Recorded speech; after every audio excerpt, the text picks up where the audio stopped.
नरसिंहपुर में अभी विधानसभा के चुनाव की सरगर्मी बहुत तेज है और मुद्दे नरसिंहपुर में यही है कि ये तो कृषि प्रधान जिला है और कृषि के बड़े बड़े उद्योगों की कल्पना से लोग हर समय प्रतिनिधियों के पीछे लगते हैं, लेकिन ऐसी कोई भी चीज अभी नरसिंहपुर में नहीं आ पाई है जिससे किसी की प्रबल जिस किसी का नाम लिया जा सके।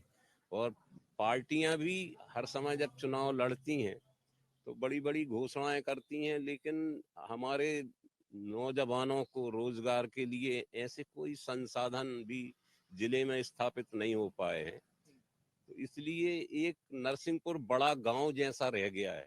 जैसी उन्नति हमारे इस जिले की होना चाहिए थी वैसी दिखाई नहीं देती। और अभी भी लोग बोल रहे हैं तो सब लोगों की संभावनाएं, क्योंकि लोग आश्वासन देते हैं और करते नहीं हैं।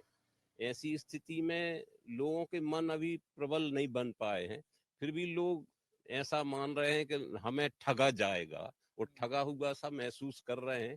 इसलिए बहुत जल्दी मुझे यहाँ कुछ परिवर्तन के आसार लग रहे हैं और आने वाले समय में हमें लगता है जो वर्तमान का जो समय है इसमें परिवर्तन होगा, ऐसा लोगों की बातों से लगता है। अच्छा, बड़ा अच्छा आपने कहा कि मतदाता बड़ा आजकल कहें समझदार है कि पूरा भी नहीं बताता है और कुछ हल्का सा हिंट भी कर देता है। जैसा आपने कहा ना कि पूरा मन भी नहीं बना है लेकिन कुछ बातें हैं जो समझ भी आ रही है।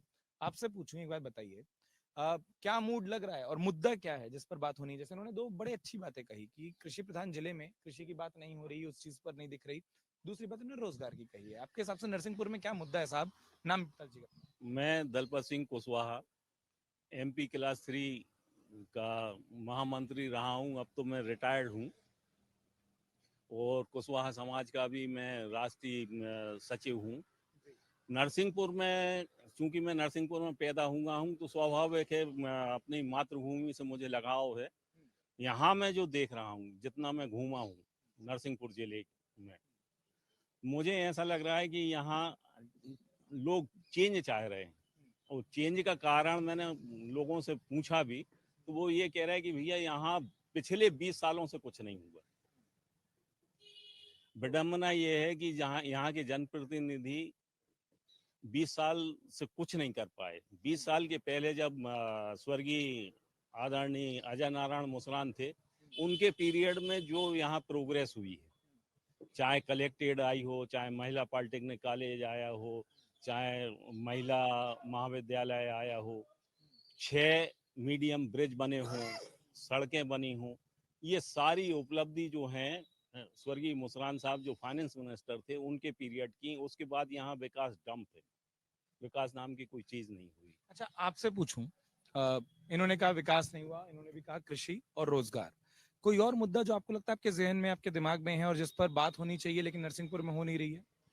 देखिए, नरसिंहपुर तो बिल्कुल रॉ है, इतनी संभावनाएं हैं काम करने की यहाँ पर, लेकिन जो भी हमारे पॉलिटिकल लीडर्स हैं उनकी नियत और नीति अगर प्रॉपर हो जाए तो इतना बड़ा क्षेत्र काम करने के लिए कि काम करते करते थक जाएंगे और विकास भी होगा। और विकास टोटलिटी में होना चाहिए। रोड और बिल्डिंग विकास नहीं है, मेंटल हेल्थ भी विकास है, गुड स्टडी भी विकास है, इंडस्ट्रियलाइजेशन भी विकास है, और आपका पॉलिटिकल रूप से हमें लिटरेट होना भी एक तरह से डेवलपमेंट है। तो डेवलपमेंट टोटलिटी में होना चाहिए, not only in the manner of road and buildings. लेकिन सबसे पहली प्राथमिकता आपको क्या लग रही है? कौन सी ऐसी चीज है जिसकी नरसिंहपुर में जरूरत है कि सबसे पहले काम हो? सबसे पहले काम होना चाहिए कि हमारे जो लीडर्स हैं उन्हें स्टडी करनी चाहिए कि हमारे इस जिले को आने वाले 50 साल में क्या लगने वाला है। उस हिसाब से वो अपनी एक की जरूरत को देखते हुए प्लान होना चाहिए, प्लानिंग करें, स्ट्रेटेजी बनाएं और उस पर वर्कआउट करें। आपका नाम क्या हुआ सर? मेरा नाम पुनीत त्रिवेदी है। पुनीत जी ने एक और नया एंगल दिया। आपसे पूछूं, क्या है मुद्दा, मूड नरसिंहपुर का जो आपको इस वक्त दिखाई दे रहा है, समझ आ रहा है लोग, और हम बात करते जा रहे हैं और लोग जुड़ते जा रहे हैं, मुझे लगता है कुर्सी भी थोड़ी देर में हो सकता है कम पड़े। क्या मुद्दा मूड दिखाई दे रहा है? क्योंकि इतने लोग अगर आप लोग रोज जमा होते हैं तो समझ तो आता है। मुद्दा ये है कि भाई यहाँ पर काम जो हो रहा है, भाजपा सरकार ने अच्छा काम किया है, लेकिन जो काम होना चाहिए वो नहीं हो पाया है। वो काम होना चाहिए। जैसे भाई साहब ने बोला है ना कि मैप बनना चाहिए काम का, वो काम होना चाहिए, ये मुद्दा है। अगर आप ये वीडियो YouTube पर देख रहे हैं तो हमारे चैनल को सब्सक्राइब करें और बेल आइकन को दबाना ना भूलें। अगर आप Facebook पर ये वीडियो देख रहे हैं तो हमारे पेज को लाइक करें।